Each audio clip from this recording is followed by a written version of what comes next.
I forgot to start the recording. Right. Gotcha. So I'll go ahead and repeat that. So it is 7:02 p.m. I will call to order this regular meeting of the Town of Ledyard Planning and Zoning Commission. This is a remote WebEx meeting that is now being recorded. I will go ahead and start the meeting. First, roll call. All right. Mr. Kulo. I'm here. Mr. Boudreau.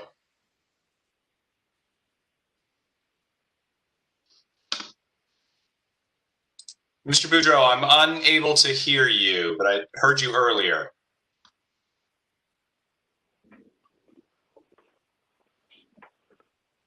Tom, Mr. Boudreau, can you hear us, Tom?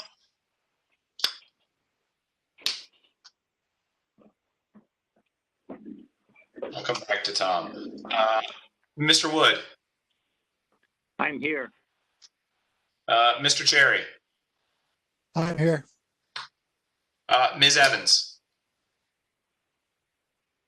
Ms. Evans sent me an email and said that she would be a few minutes late, so we will expect her in a few minutes. Mr. Disco. Mr. Disco is excused. Ms. Scanlon. I'm here. Okay. Mr. Boudreau, are you able to hear us yet?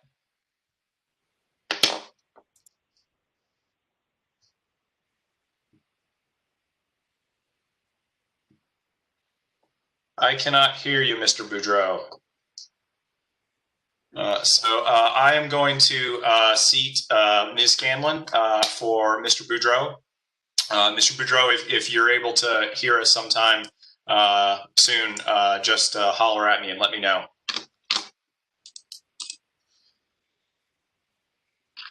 Okay, we have no additions to our, we do have an addition. So we'll be adding a new application in our regular section. Strangely worded. That's okay. Do we have any comments from citizens on anything not on our agenda?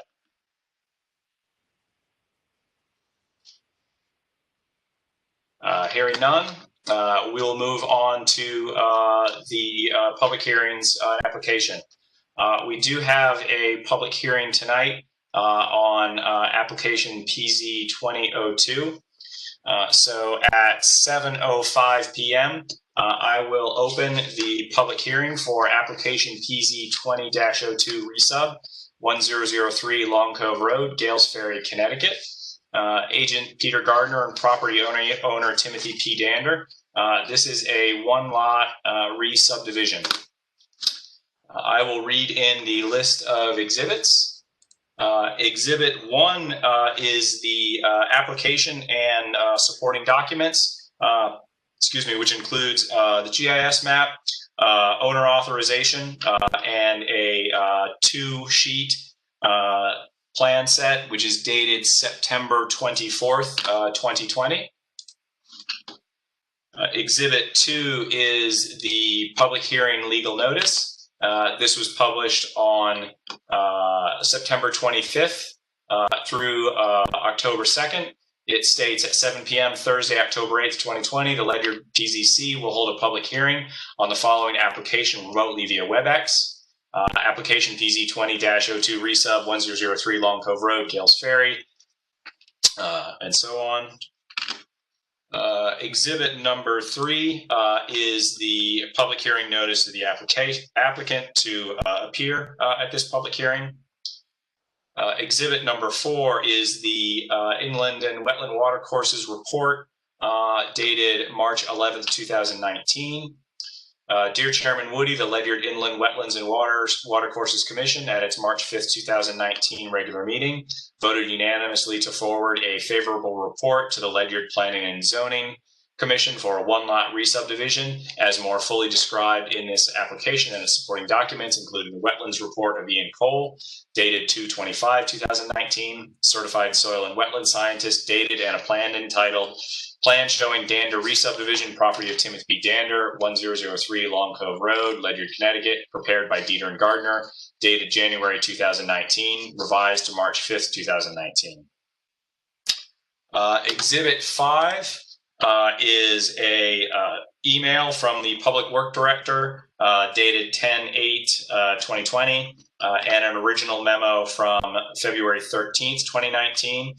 The original memo from Steve Maslin, Public Works Director, regarding 1003 Long Cove Re-Subdivision states, I have reviewed the drainage measures and associated drainage report for the subject proposal and find them acceptable.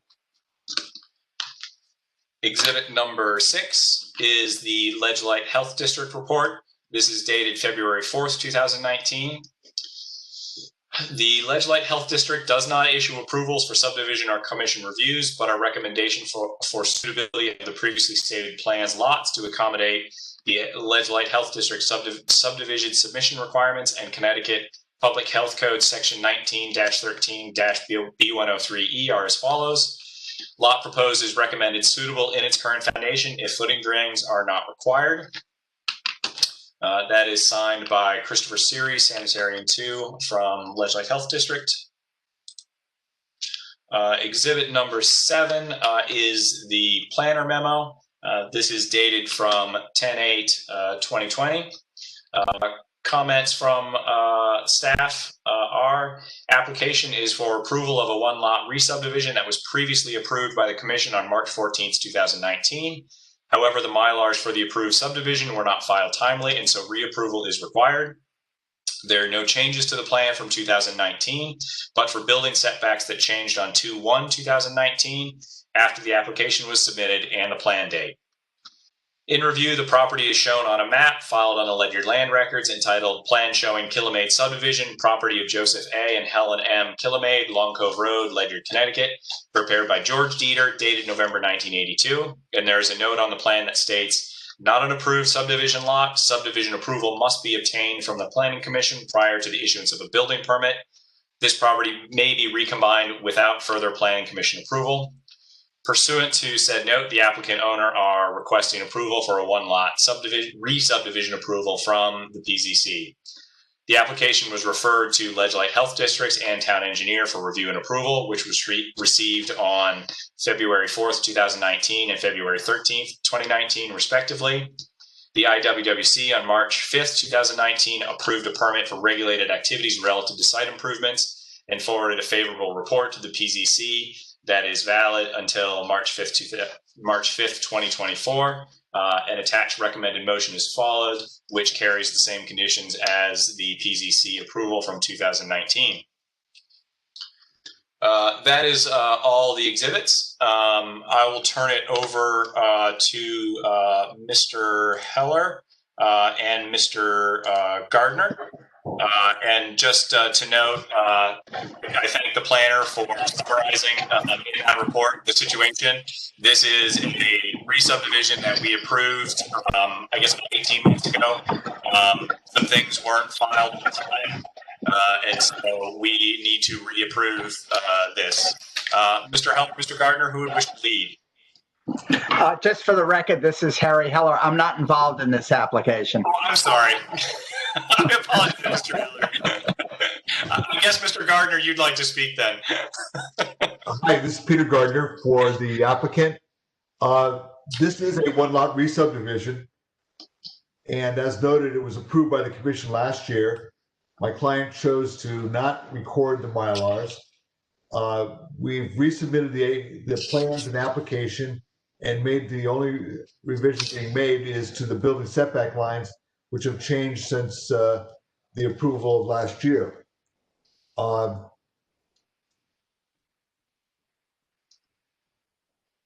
The property is at 1003 Long Cove Road. It is 7.69 acres in an R40 zone.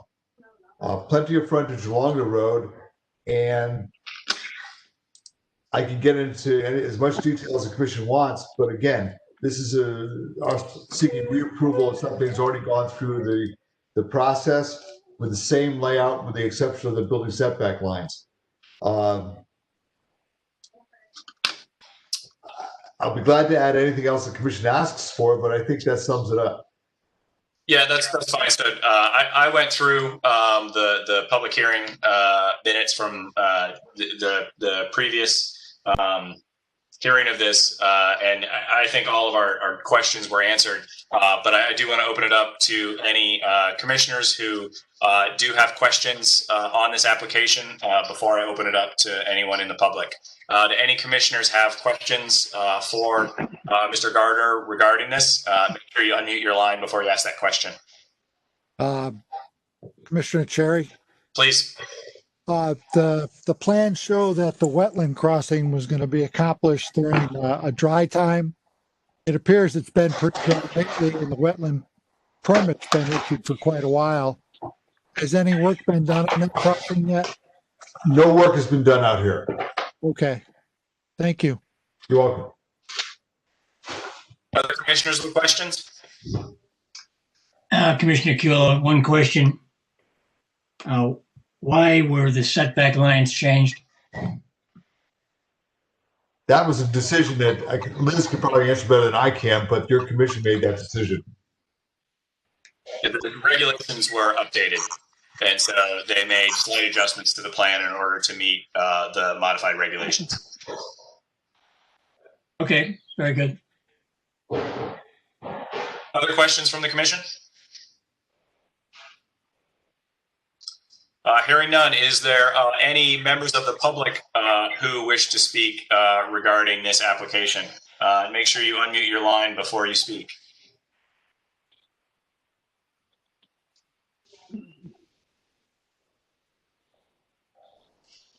Hearing none, this is the last call for commissioners if they've got questions regarding this application before I close the public hearing.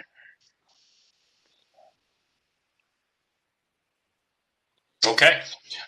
With that, at 7:14 p.m., I will close the public hearing on application PZ-02 Re-Sub 1003 Long Cove Road. Gail Ferry, thank you very much for Mr. Gardner for being here. Thank you for listening to me, and I hope you have a nice short meeting tonight. Thank you, Mr. Gardner. Good night, everybody. Good night. All right, Peter. With that, our next item is discussion and decision of application PZ-20-02 Re-Sub. I will go ahead and read the motion. I've got it in front of me. I make a motion to approve application PZ-20-02 for a one-lot re-subdivision for 1003 Long Cove Road, Gales Ferry, Connecticut.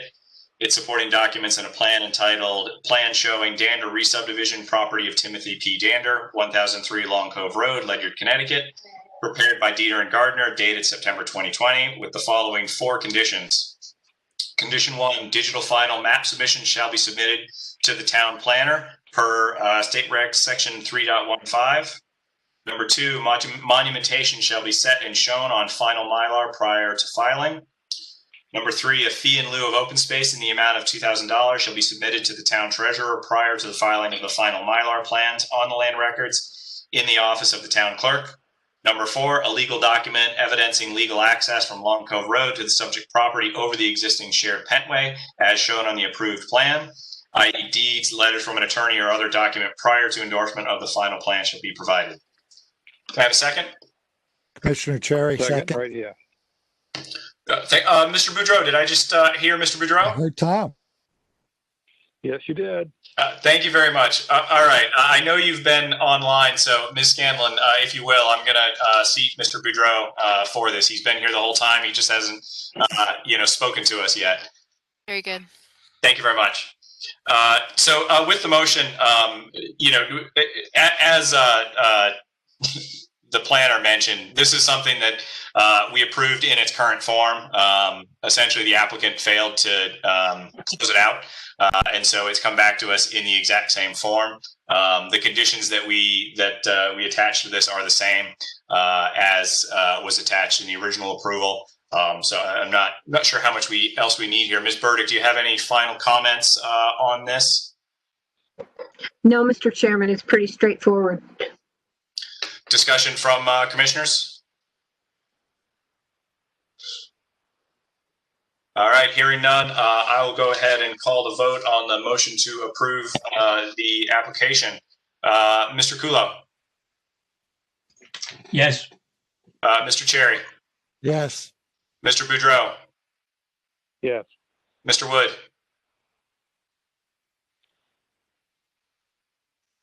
Mr. Wood, Yes. and the chair votes yes, so the motion passes 5-0. Thank you very much.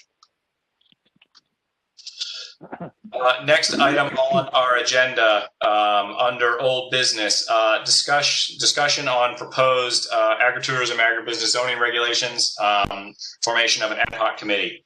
So the point of this agenda item is for this commission to decide how to move forward with the proposed agricultural regulations. At our previous meeting, Mr. Dombrowski, Councilor Dombrowski, suggested forming an ad hoc committee in order to do that. And so for those who don't know, an ad hoc committee is a committee that would be formed under the town council. So essentially, this commission would vote to ask the town council to form an ad hoc committee to draft the agricultural regs. And we would ask, the type of membership that we would like in that ad hoc committee. The town council would form that ad hoc committee, which would be a small group, maybe 6 people or so, and with the job to go take the draft proposal that we made and work it into a regulation that would then be brought back to this commission for consideration. And I support the formation of an ad hoc committee for a couple of reasons. And so I'll go through those reasons, and then we can discuss as a commission. So the first is that I think with an ad hoc committee, it's a small group. So it ends up being 6 people or so. And so you can get a smaller group of people around a very large table these days. In order to discuss it. And I think sometimes you can move forward more quickly than you can in the formal meeting structure that we have here. The other reason is that given the fact that this commission must meet in remote meetings right now, because we don't really have the ability to meet in person or do some sort of a mixed meeting. We don't quite have the technology in place to do it. We can't meet face to face with anyone to discuss this. Which, sort of given the concern and the confusion around this, I think being able to meet in person is a pretty big advantage. An ad hoc group of 6 people, which doesn't have recording requirements, just has to take minutes, can meet in the town council chambers, be social distanced and still meet in person. And so I think there's some real advantages to trying to work that way. If we did ask the town council to do this, the town council would have the ability to say, hey, let's wait 6 months until we think we're in a better place so that more people can meet in person. I'm not opposed to that. But I think either way, whether we start meeting now or whether that starts meeting later is kind of immaterial. I would ask that we get probably a couple of volunteers from this commission to be a part of that ad hoc committee so that we can help guide what can legally be done with zoning regs and also the zoning issues that started out started us on this adventure. And so I know there are several commission members who are interested in participating in that. And so certainly moving forward with an ad hoc committee, the people who have sent me contacts saying, hey, I'd like to be involved. I've heard those emails and you would be tapped. So with that, I'm open to, considerations from the commission about whether you think moving forward with an ad hoc committee is a good idea, or if you have an alternative idea that you would like to consider. Mr. Chairman. Mr. Boudreau. I've lived here for a lifetime. We had, when I was a kid, horses and cows and pigs and chickens. My wife and I had major gardens here way back when. And I would like to be part of this committee. I certainly have my own views. Thank you, Tom. I appreciate your willingness to volunteer. Absolutely. If I could, Mr. Woody. Mr. Cherry?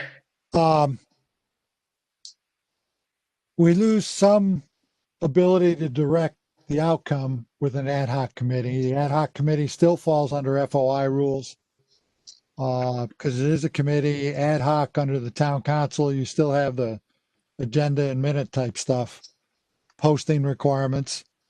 I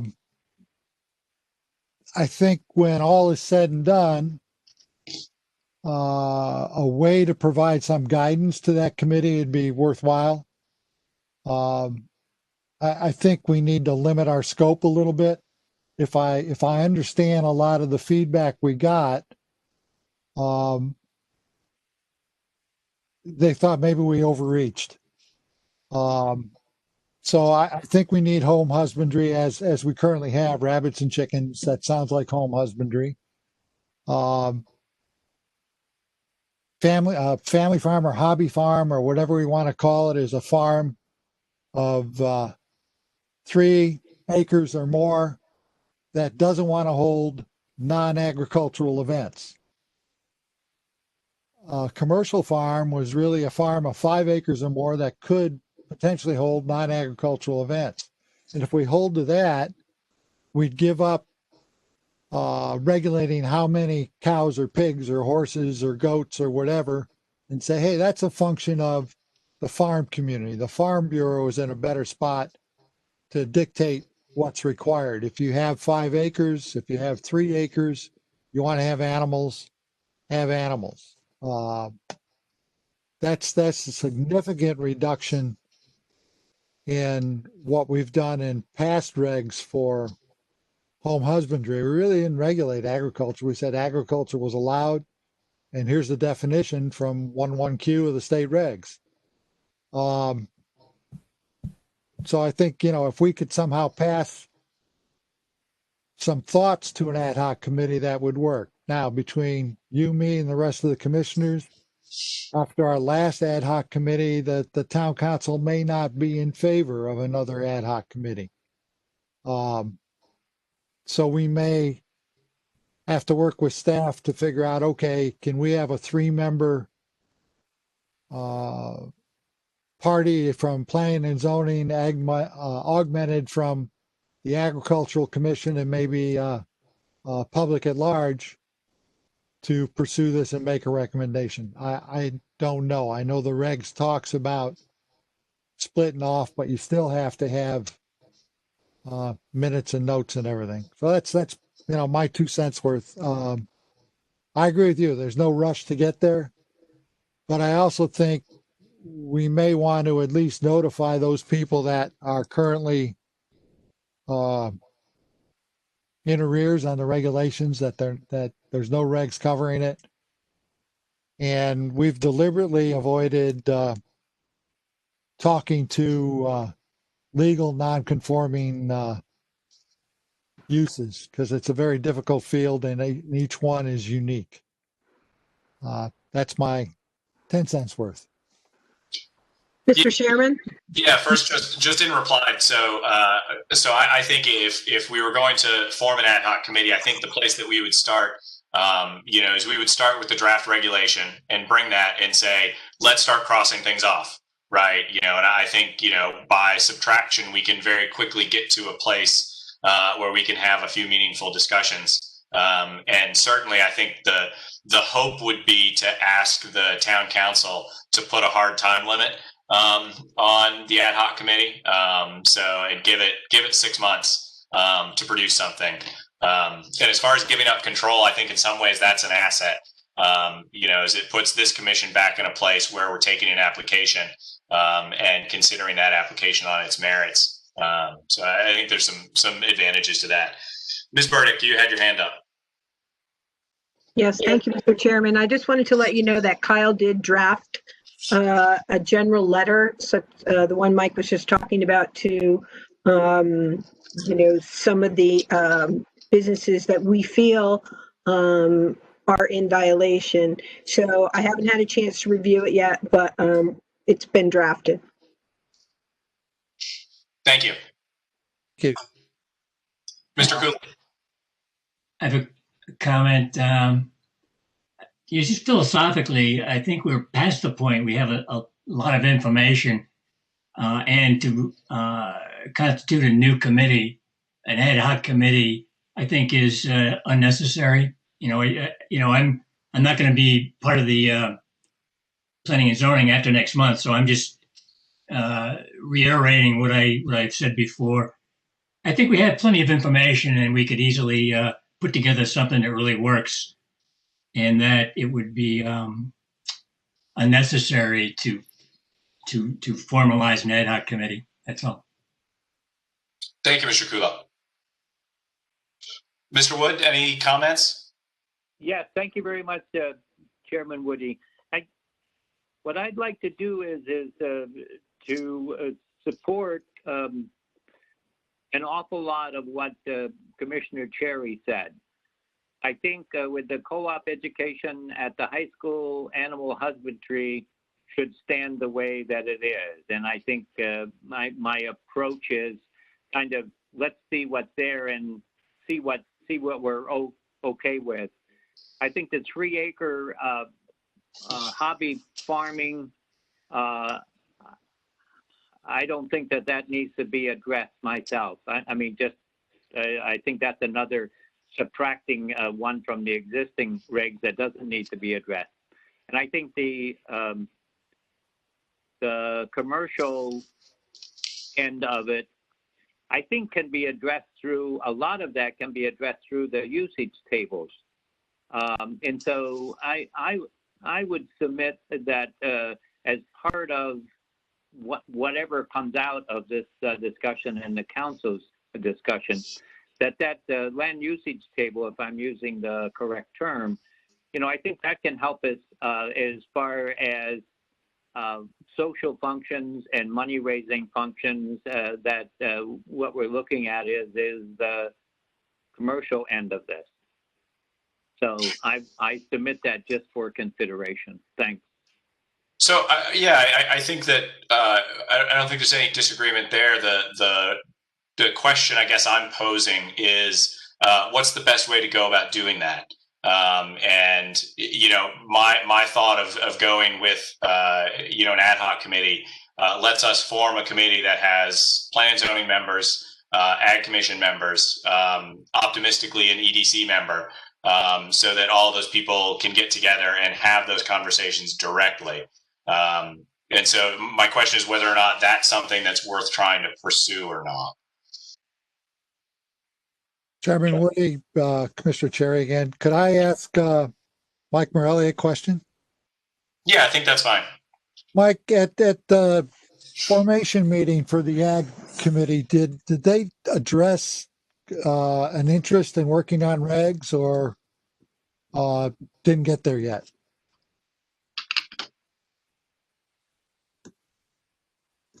Myself. Mr. Morelli. No, it was just an organizational meeting, so there were no discussions beyond electing of offices, setting the calendar, meeting calendar, going over what the ordinance says is our responsibilities, but nothing else further than that. Okay. I tend to agree with Commissioner Woody that to hand it off to somebody requires an involvement from the Planning and Zoning Commission to put some knowledge of zoning and what it can do and what it can't do onto that group. I strongly endorse Commissioner Kulo's comments that we have plenty of information.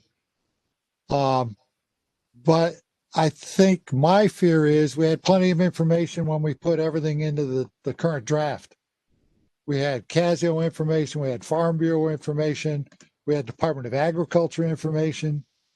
And we failed to bring the agricultural community to a knowledge level of zoning so they would understand the purpose of the regs.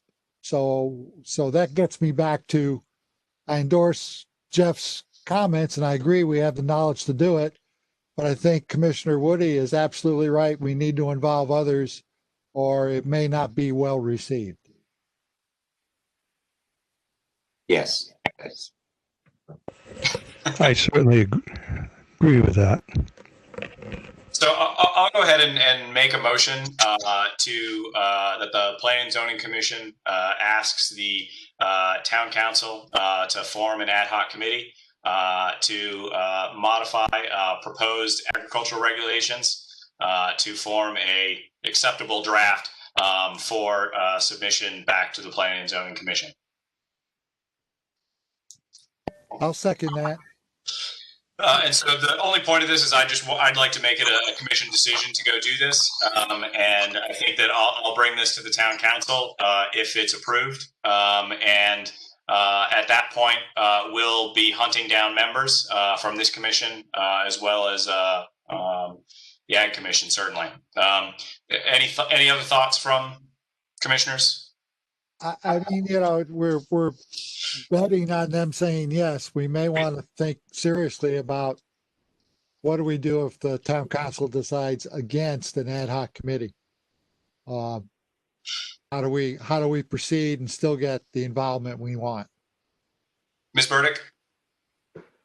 I hate to volunteer myself for yet more work, but you can always have you can always have a staff member there. So either me or Kyle or both of us or taking turns, that might be something that can be done. Yeah, I had planned on trying to twist Kyle's leg. Yeah, but I'd be happy to, you know, if they don't conflict with any other meetings I have to go to, which you know, there's 1 or 3. I know that EDC meets, I think, on the same time as the Ag Committee, so we'd have to talk to the mayor about switching off. So the mayor would do EDC and I would do Ag, but I don't have a problem sitting in on the meetings so that I can help them along with like the regulations and tell them, hey, this is why we need it. So. Yeah. I mean, I think, you know, Mr. Chair, your concern is fair. You know, if the town council, you know, tells us no, which I actually think they probably won't.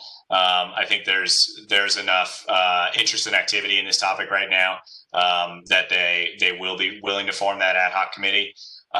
If not, we're going to have to come up with some strategy to, you know, and I'm not sure what it is, to get the Ag Commission involved directly. You know, probably the first stop will be, you know, is me attending a couple of those, the Ag meetings, and trying to get a feel for guidance from them on you know, sort of the things that they're most concerned about, things that they understand the least, and sort of have that conversation, because there's certainly a bunch of technical points there that aren't well understood, and that require clarification. And my hope is that the ad hoc committee would provide the shortest possible route to get to that point, where we understand that a little bit better. And if that's not an option, then we'll do it some other way. It'll probably just take a little bit longer. Mr. Chairman, would it be reasonable to set up a subcommittee of the commission if the town council turns us down? It's certainly one way to go. The only disadvantage to that is it doesn't give us a formal mechanism to include non-committee members. So it would let us take a subset of this committee and work specifically on that. And I think that that's a reasonable way to go. And yeah, I mean, to be fair, at that point, that subcommittee could probably dictate how they want to manage the communication.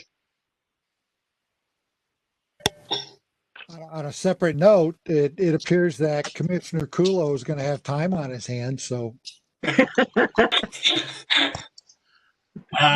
Yeah, you know, my feeling is that all we need at this point is an editor. We don't need another subcommittee. That's basically what I'm saying.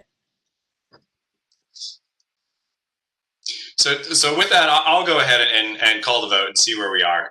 So there's a motion on the table to ask the town council to set up an ad hoc committee for the drafting of farm and agricultural regulations. Let's see, Mr. Cherry. Yes. Mr. Kulo. No. Mr. Boudreau. Yes. Mr. Wood. Yes. The chair votes yes. So the motion passes 4-1. So I will go ahead and we'll get that drafted up in a formal letter to the town council. and I will present that to the town council, and we'll see where that goes. So thank you all. Next up, under new business, acknowledge receipt of new applications. We do have a new application PZ number 20-03, 813 Shewville Road. This is an application for a barn for storage of vehicles and farming implements. The proposed structure exceeds 80% of the floor area of the residence, which triggers a special permit requirement. So this is a special permit application. So we will set the public hearing for this application for November 9th. Deb, is it November 9th?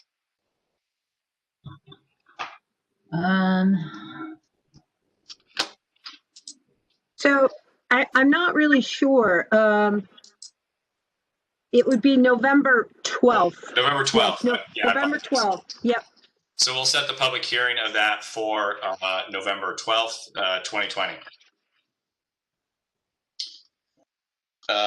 Next up, under new business, discussion of partial termination of an open space for the approved and filed Eagles Landing subdivision, 79 Vinegar Hill Road, Mr. 1G LLC.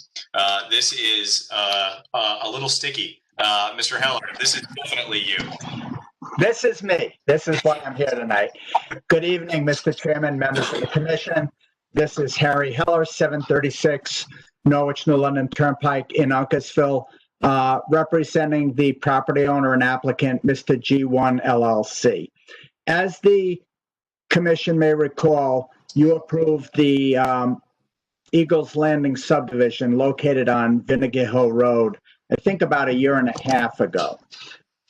Since that approval, we submitted, as you may recall, an application to the Connecticut Light and Power Company for permission to conduct activities within a transmission line right-of-way, both for the siting of the detention basin as it was proposed on the approved subdivision plan, as well as two perpendicular driveway crossings under the transmission line easement to access 2 rear lots as approved on the subdivision plan.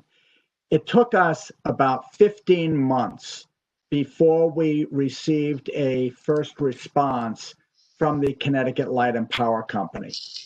Since that time, we have had some ongoing discussions with them which have not been productive, and we anticipate that we're going to end up in litigation with the Connecticut Light and Power Company at some point.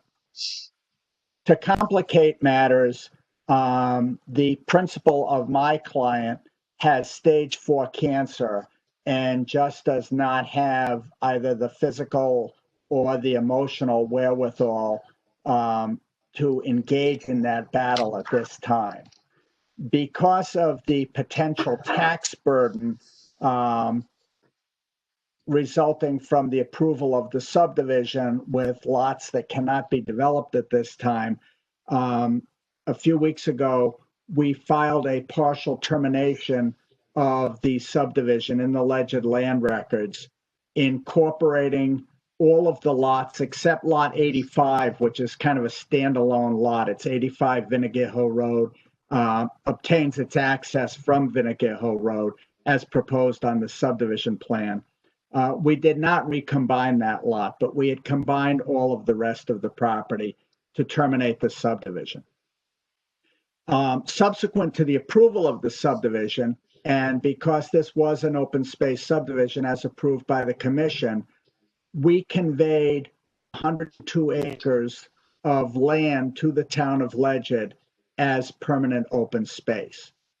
What we are requesting at this time is simply that an acknowledgement from the Planning and Zoning Commission that in the event a subdivision application is submitted at some point in the future for the subdivision of this property, that that land which has been conveyed to the town of Ledyard be deemed the open space contribution in conjunction with a future subdivision of this property.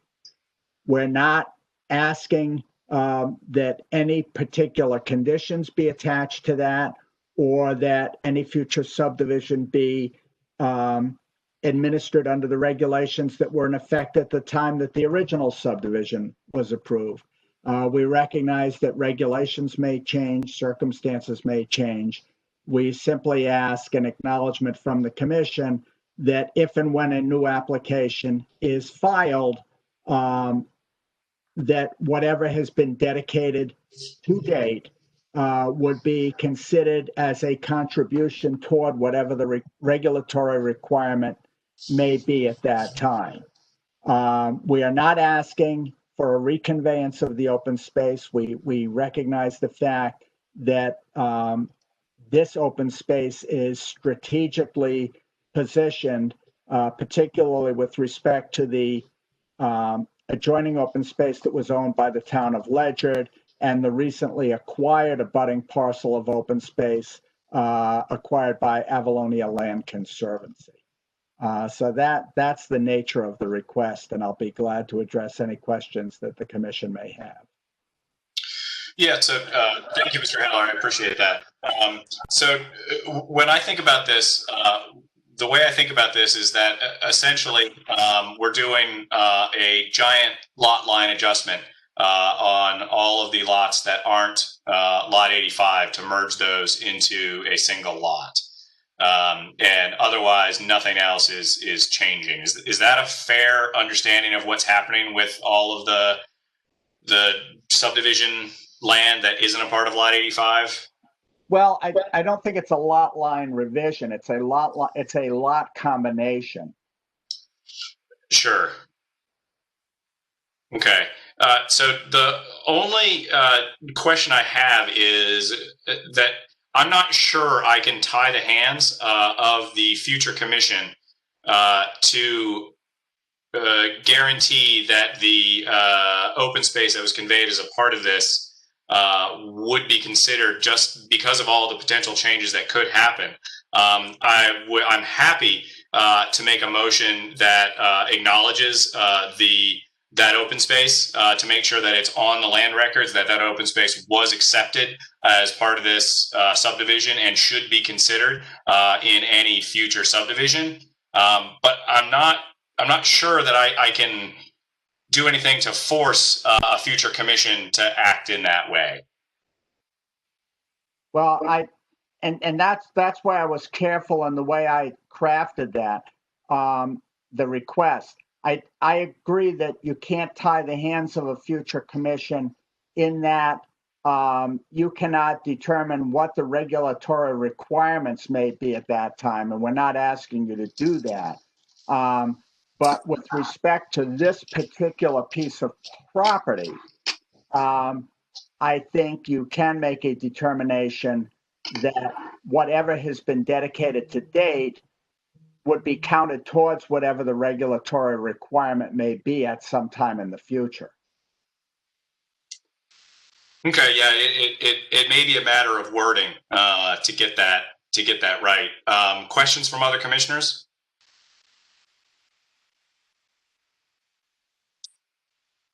Chair, Commissioner Cherry, thanks. I figured this out. You just muted yourself, Mike. There you go. There we are.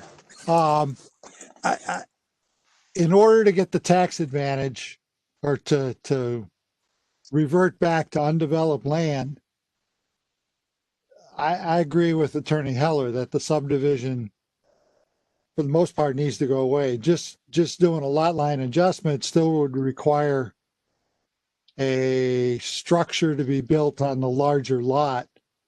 My only question is, if we abandon the subdivision completely, lot 85 ends up with a different status. So it's see, Harry, where I'm sitting is we've got lot 85, we have the open space, and then we have the rest of the land.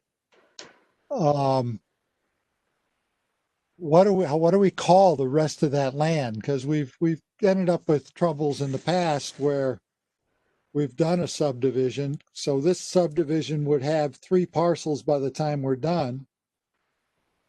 And I could tell I've got our staff going, what the heck is Cherry talking about? Oh, no, I think it, No, I understand too. I think it's a legitimate question. And Liz and I didn't specifically discuss this, but I think we're in agreement that that lot that we've combined now is a lot. And any future application to do anything with that lot would be a re-subdivision. Okay, so it gets a lot number. The open space gets a lot number. 85 gets a lot number. And I don't have any problem traditionally, historically, this commission over the years, when we do a re-subdivision, always considers how much land was taken as open space on the original subdivision or subsequent re-subdivisions. And when we add that in with what's proposed for the re-subdivision, does it meet our current subdivision regulations?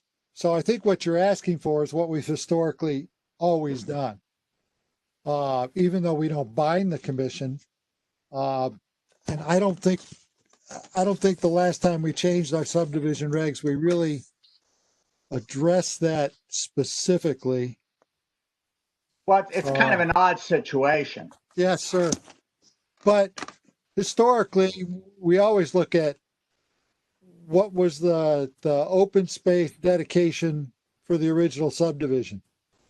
And in most cases, if I subdivide a parcel and I take the 10% statutory open space, if I re-subdivide, I still have my 10% open space for the original parcel.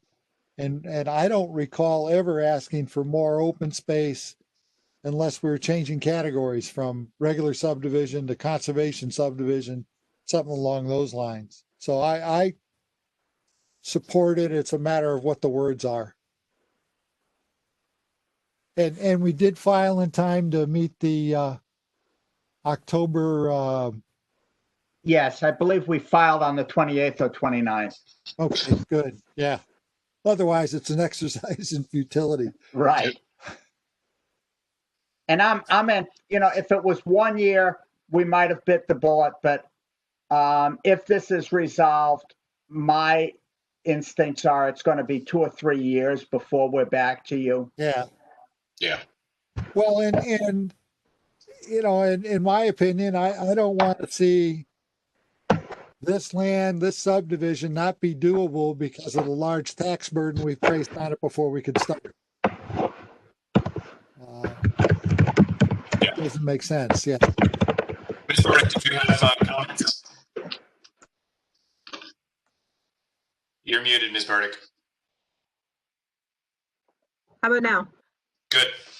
Okay, so, and I've spoken to Attorney Heller about this a little bit, but my suggestion would be that a new map be filed on the land records, and with a note memorializing the dedication of the open space, and that it, for any future subdivision of the land, it shall be counted towards it.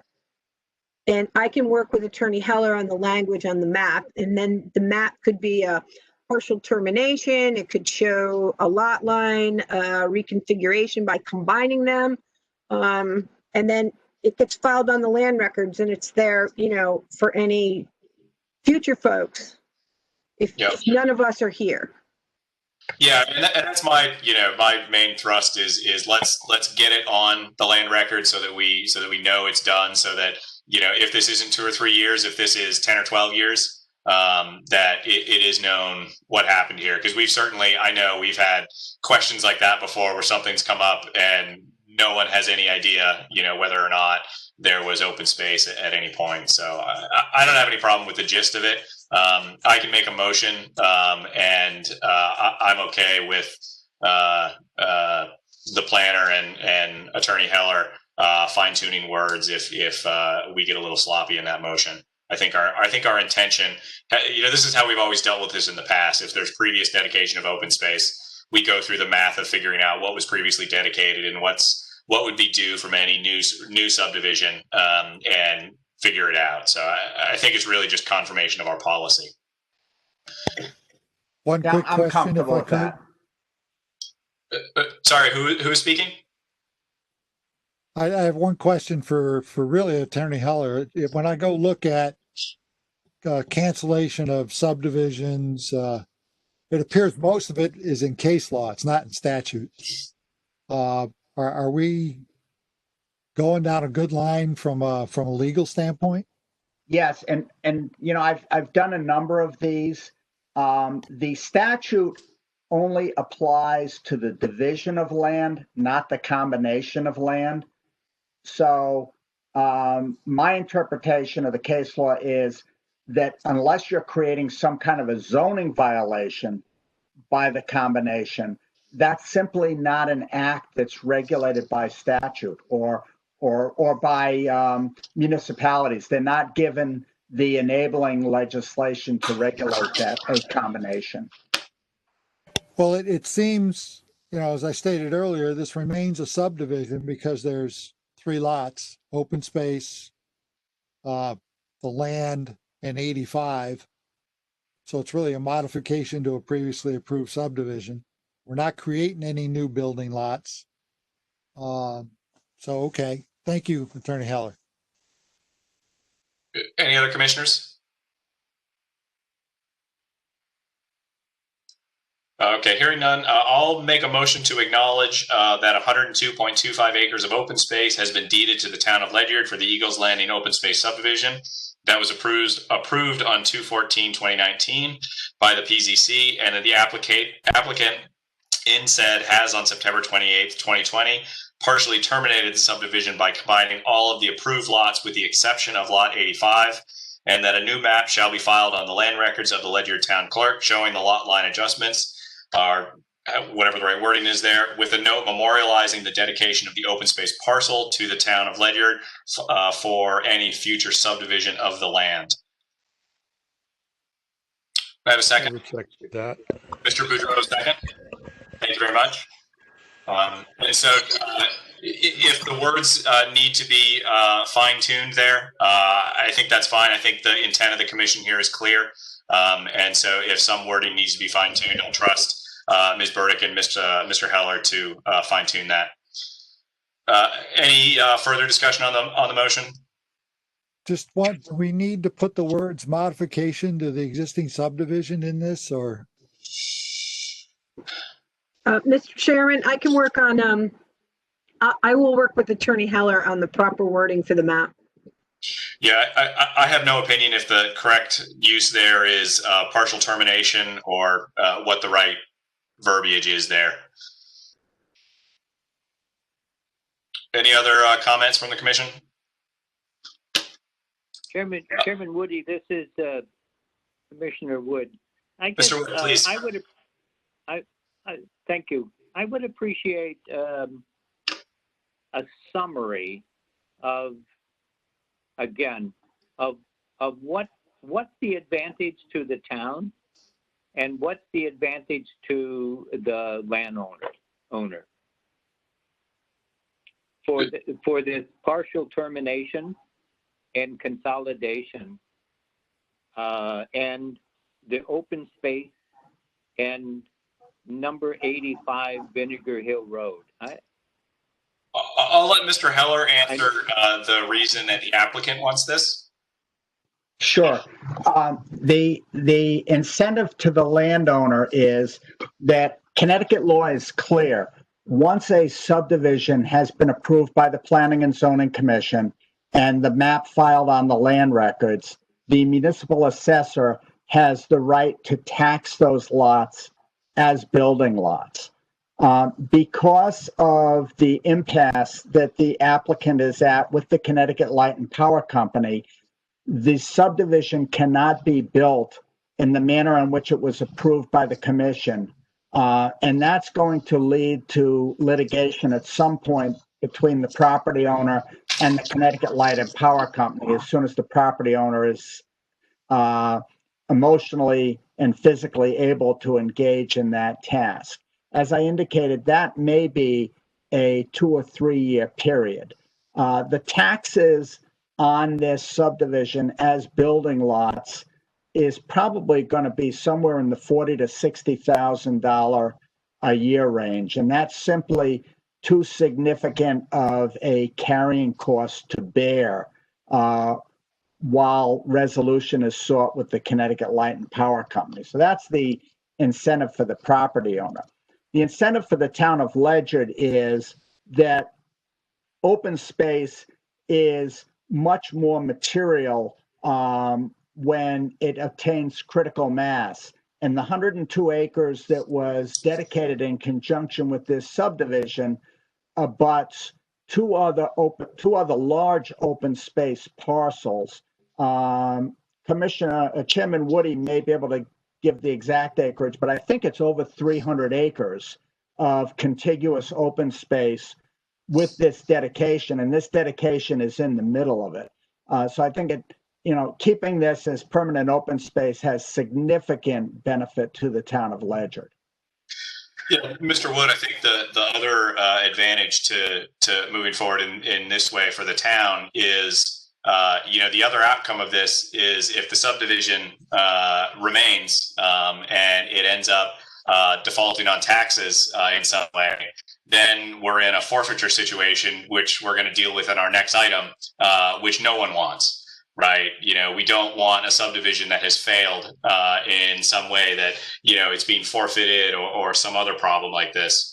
This preserves the open space, which was retained in the subdivision, but allows the landowner essentially breathing room to try to come up with either a legal decision that's in their favor or an alternative subdivision, that is workable. So I think there's benefits on both sides here. Thank you. I guess a follow-on question is, and I don't want to move to item C, but it seems like 100 and, this total acreage. I'm wondering why the Economic Development Commission hasn't been effective in working with the land that we're coming up in item C. And I guess a comment too is $40,000 to $60,000 worth of taxes is quite a substantial amount. There still would be tax on the property that would be held by the owner. So I don't think I understand the balance of the scales here. And I'm not sure I know what question to ask. Well, maybe the question to ask is what would the taxes be after consolidation and partial termination of the lot? I think I can answer that question, Mr. Chairman. The reason we're keeping Lot 85 separate is because that's not dependent on approved subdivision infrastructure for development. So the property owner will be marketing Lot 85 for sale. So that's going to be built on by someone. I don't know what a building lot generates in taxes in Ledyard, but I would think it's probably in the $1,500 to $2,000 a year range. So that, setting aside Lot 85, the combination will result in the combination of the remaining land other than the open space. That is treated by the assessor by assigning a building lot value to that parcel. So the assessor is going to assess that aggregation at a one building lot rate, whatever that standard rate is for that zoning district. And then the rest of the acreage that's been combined goes into a excess acreage classification. And I think the assessment rate is about $3,500 an acre for excess acreage. So you take 70% of that and then multiply it by your mill rate. When we had calculated it, when we had done this, I think we came up with a figure of about $6,000 to $6,500 would be the tax on the combined parcel. Thank you very much, Attorney Heller. Any other questions from the commission? Hearing none, I'll go ahead and call a vote on the motion to acknowledge the open space. Mr. Kula. Yes. Mr. Boudreau. Yes. Mr. Wood. Yes. Mr. Cherry. Yes. And the chair votes yes. The motion passes 5-0. Thank you very much, Attorney Heller. Okay. Sorry, Thank you, commissioners, and we'll work out the details with your planner. That's fine. Thank you for your time. Okay, item C is a CGS 824 referral. I'll just go ahead and, would someone like to make the motion before we discuss? I can do that. I move that recommend the town of Ledyard transfer town-owned land located at 332 Colonel Ledyard Highway, Ledyard, which is approximately 96.52 acres, Founders Preserve to Avalonia Land Conservancy to remain open to the public for passive recreation and be protected in perpetuity under the Conservancy's care with the following conditions. 1, the existing 1,800 square foot house and associated land to be split from the land at Avalonia Conservancy's expense.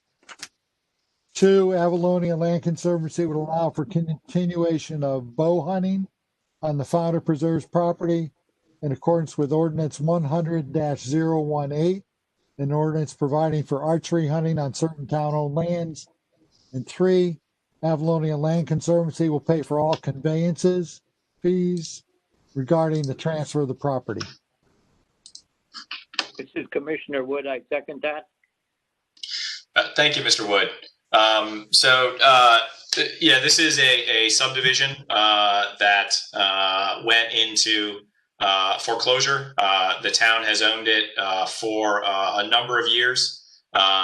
It has a number of features that is of interest to Avalonia Land Conservancy, which is what I believe why this transfer has been considered. The main attraction is there's a large shallow lake where there's a huge heron rookery in the trees. So there are tons and tons of herons that are nesting there. There's also a number of historic sites in there as well. And so there's the belief from the mayor is that Avalonia is in a better place to maintain and promote the land than the town is. Just for information, the Land Use and Public Works subcommittee visited this earlier. I guess it was this Monday, and did approve this as well, and forwarded this back to the town council for a public meeting. Ms. Burdick, is there any other background on this that you'd like to share? No, actually, you covered it quite well. I've already begun talks with Dennis Main regarding, we are going to maintain the house that is currently rented. So we're going to have to do a conservation split map. And I'm already working with Avalonia on that. Yeah, thanks. So, for people who aren't aware, there is a house on this land that has been rented by the town for quite a while.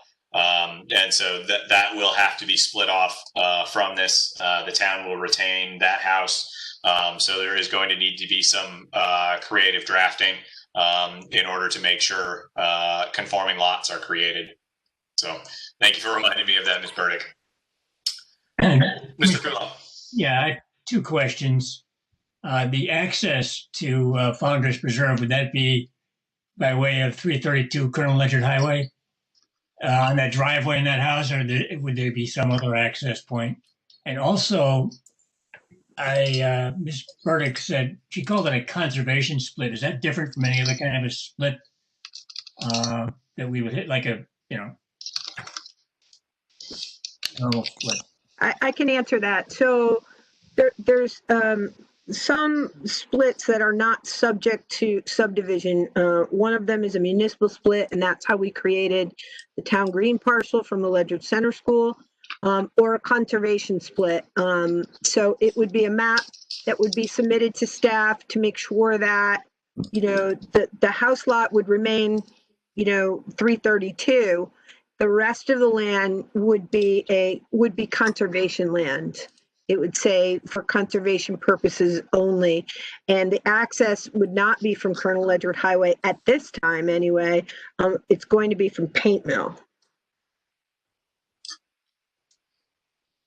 Mr. Cherry? Sorry, Mr. Cooley, did that answer both of your questions? Yes, it did. Thank you. Mr. Cherry? Okay, as Commissioner Wood kind of led us into with the segue, this was a subdivision, and I believe Commissioner Boudreau, Commissioner Kulo, myself are probably the only ones still around from the Planning Commission that did the site walks. There's 2 dams on the property. There are significant archaeological finds on the property. There are some problems. When the property was set up as a subdivision, the thought was to demolish the house at 332 Colonel Ledyard Highway and put a road in that would go to Carriage Trail. It goes into Groton.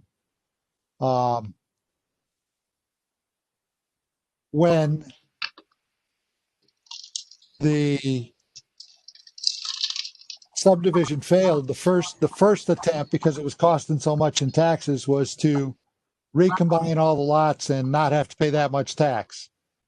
It was kind of a faulty deed, but it was filed before the October deadline, so their taxes went down.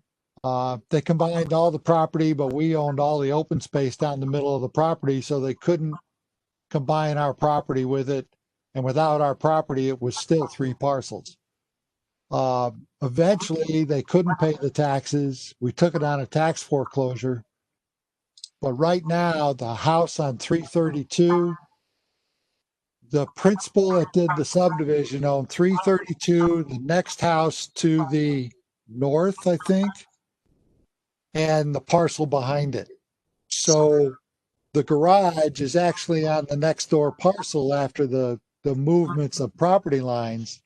And we would have sold the house if we could have gotten a clear deed to it, but it requires some work with the land lines.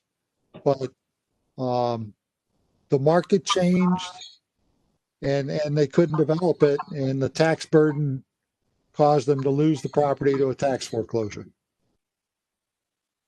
But with the significant archaeological finds that are on there, the 2 dams with the associated lakes, the wildlife that's there, and a conservancy that is in a position to actually actively manage that parcel, this is beyond a doubt the right thing to do. Thank you. Other commissioners? Hearing none. I remember walking that property as well, and I completely support what Commissioner Chu said and agree completely. Thank you, Tom. I'll go ahead and call the vote on the motion to send favorable 824 referral to the town council for the transfer of 332 Colonel Ledyard Highway. Mr. Kula.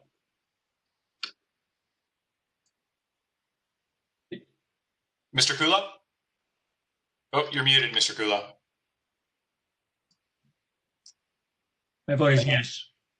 Thank you, Mr. Kula. Okay. Mr. Boudreau. Yes. Mr. Wood. Yes. Mr. Cherry. Yes. The chair votes yes, so the motion passes 5-0. Thank you very much. Next up, we have the approval of minutes of our regular meeting on September 10th, 2020. So moved. Was that Mr. Boudreau? Mr. Cherry. Mr. Cherry. Do we have a Second second? by Commissioner Wood. Thank you very much. Any corrections?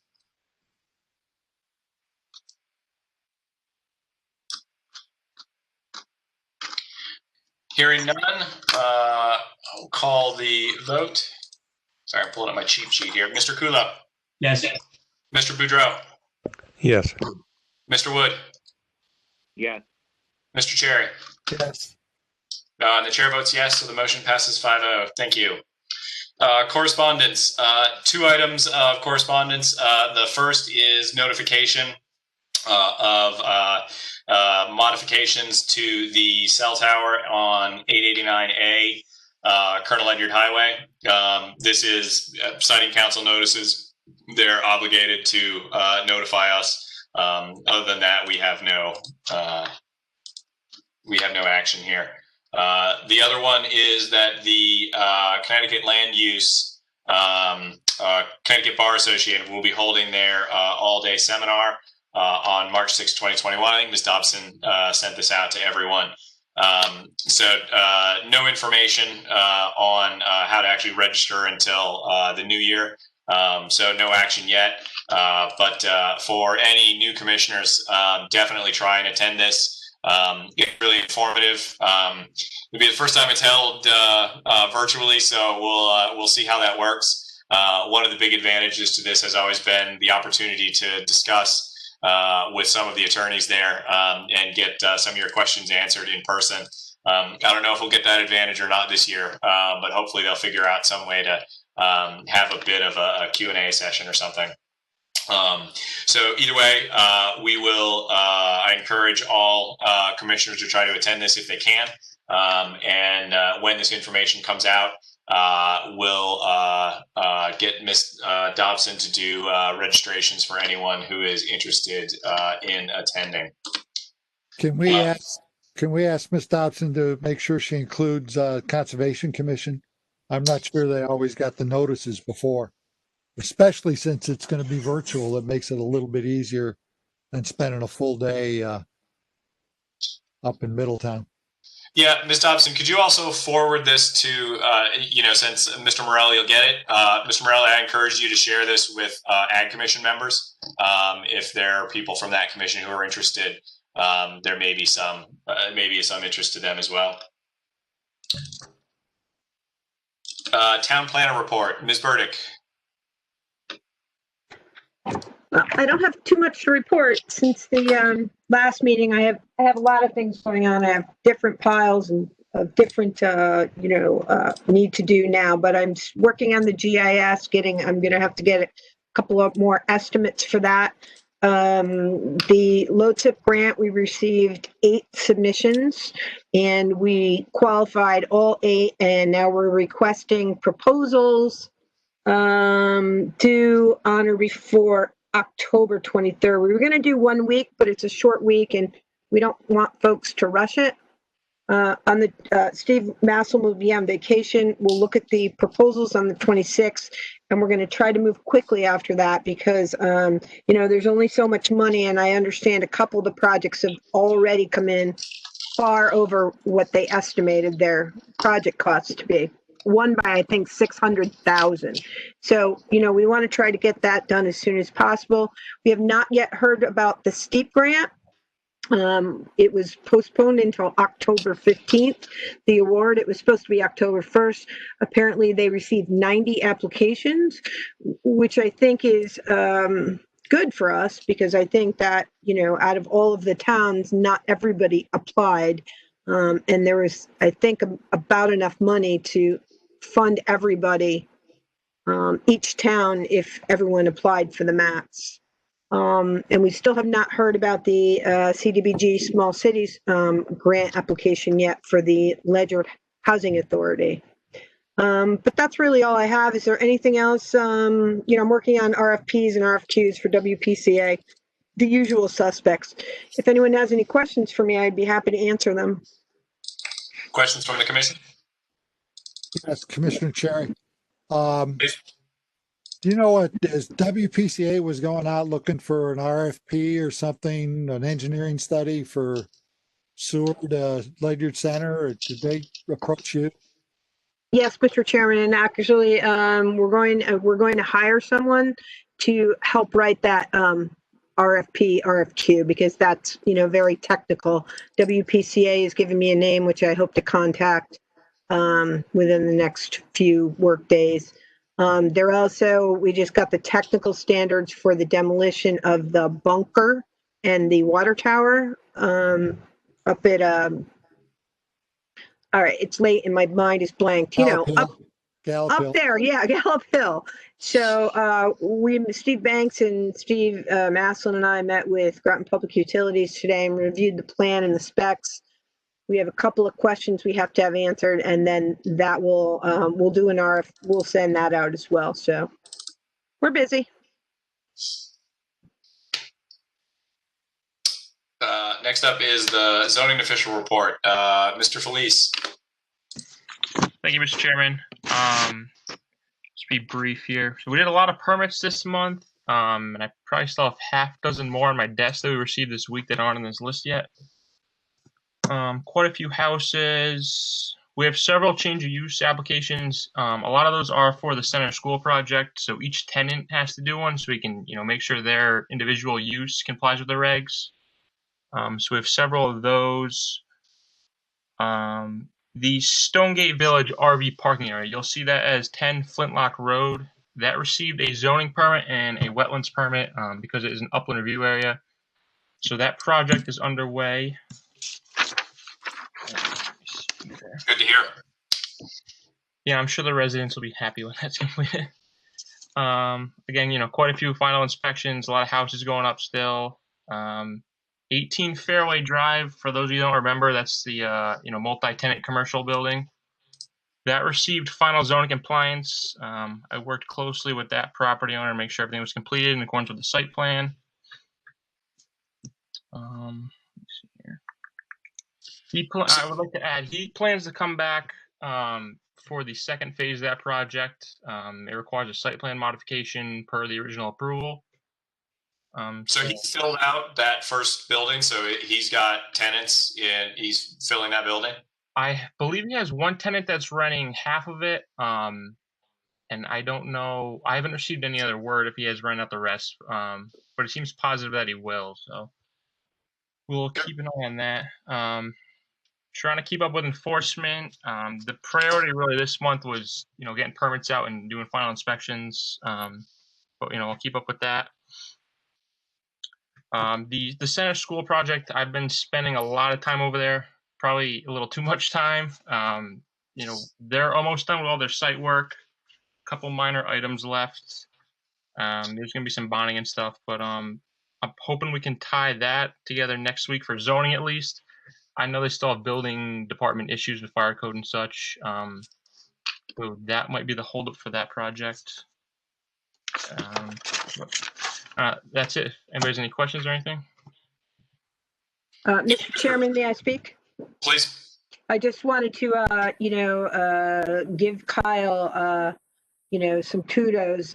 He's been a rock star. This has been, the Ledyard Center School folks are a challenge to work with. Some days you want to, bang your head against the wall, but he is doing a really great job with that. And I just wanted to acknowledge his hard work.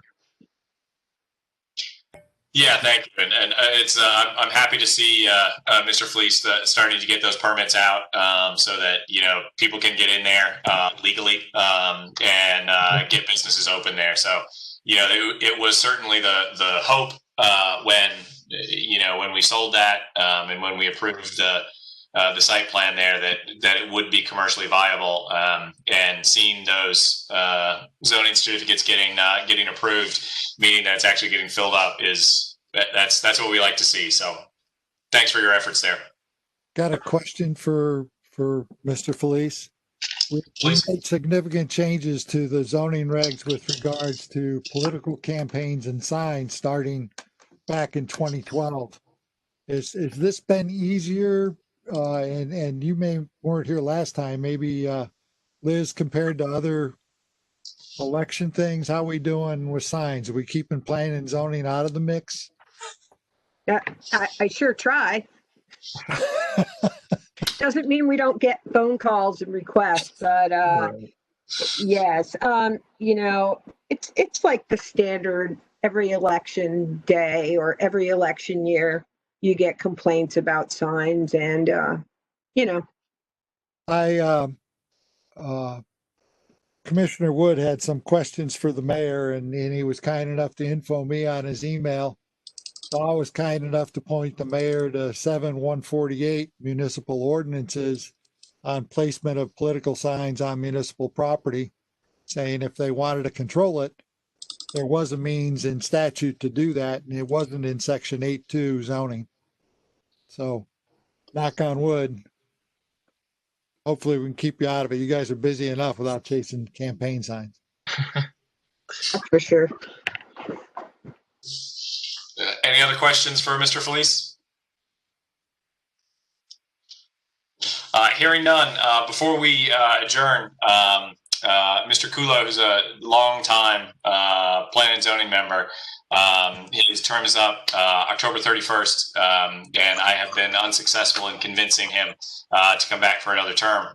So this is his last meeting, and you remember when I joined the commission, and so it says something about whether I'm the next person to go or not.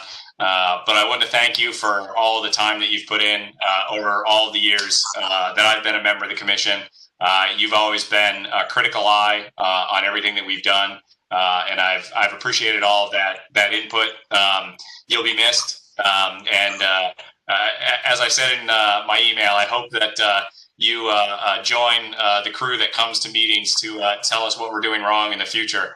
So I hope to see you in the audience of some of our future meetings. But thank you again for all your time, Mr. Kulo. I appreciate it. Well, thank you, Nate. And yeah, it is. It's adios amigos for now, but I'm not going too far. As a matter of fact, at last month's meeting, I was on vacation. I was away on vacation, but working from home, it was all the same. And I will say that the DTC had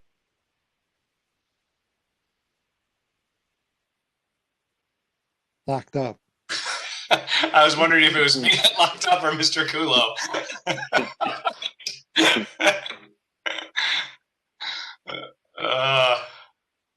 Well, that's unfortunate. Either way, I hope that we see Mr. Kulo at future meetings, and he can come tell us what he had started saying at a future meeting. I certainly hope we see him again. Well, I think what he's saying is that there are multiple people applying to take his spot, which is good. In the past we've had to twist some arms, embarrass some people to get them to join. But it's good that there are people seeing that some of us are getting long in tooth. Well, I was going to ask Mr. Kulo to make a motion to adjourn, but I'll entertain it from any other commissioners as well.